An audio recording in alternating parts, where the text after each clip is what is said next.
the reason to be consistent rather than tactical feels like it would come down to a long-term objective, which is branding or the need to build a consistent emotional space over time.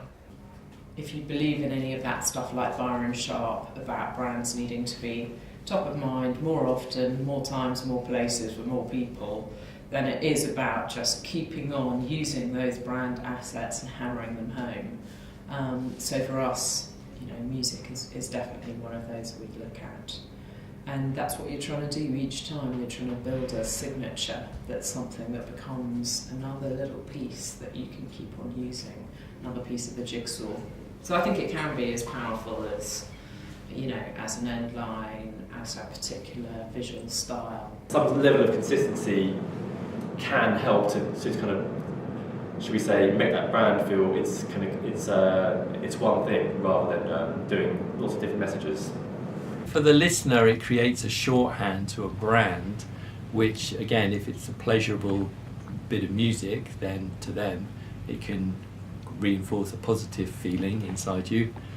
Thinking Pavlov's dogs and all that kind of thing. And used for the brand, it's great because it means that it can also carry on outside their messaging, so people whistling it or doing YouTube parodies or whatever way they want to use it.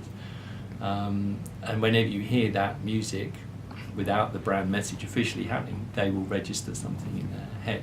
What strikes me as strange is that the cost of the music is more or less inconsequential compared to the media cost. A few $100,000, pounds, euros to license a track every year.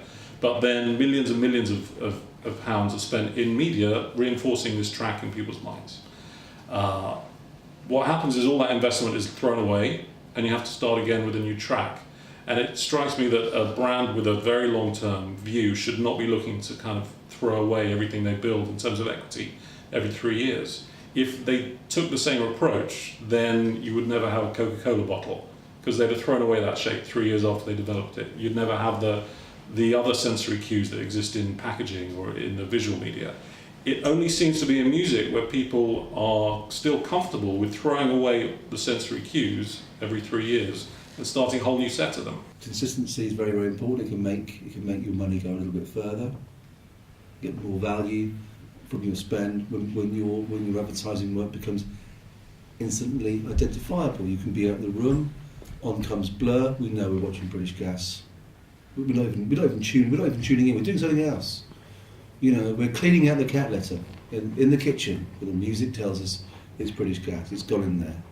It's back to how you want to be seen. If you want to be seen, as we described, the banks or the airlines or the energy companies as responsible, dependable, predictable in a good way, are you in the business of surprise or are you in the business of reassurance? I want my airline to be reassuring.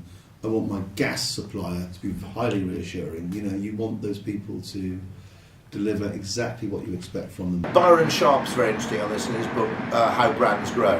The mere mental availability effect. And therefore, repetition of something which is not intolerable when repeated is a pretty valuable communications property. I would say there's something called the mere familiarity effect, which is if you hear something a lot, we naturally find it more reassuring to buy than things that are new, unfamiliar and strange. And so advertising serves a purpose in reducing the level of discomfort and discombobulation we experience in purchasing something because that brand is already familiar to us. And therefore repetition through music, patently you can create the familiarity effect, I would say, much more effectively with a degree of consistency than you can with a high degree of variation.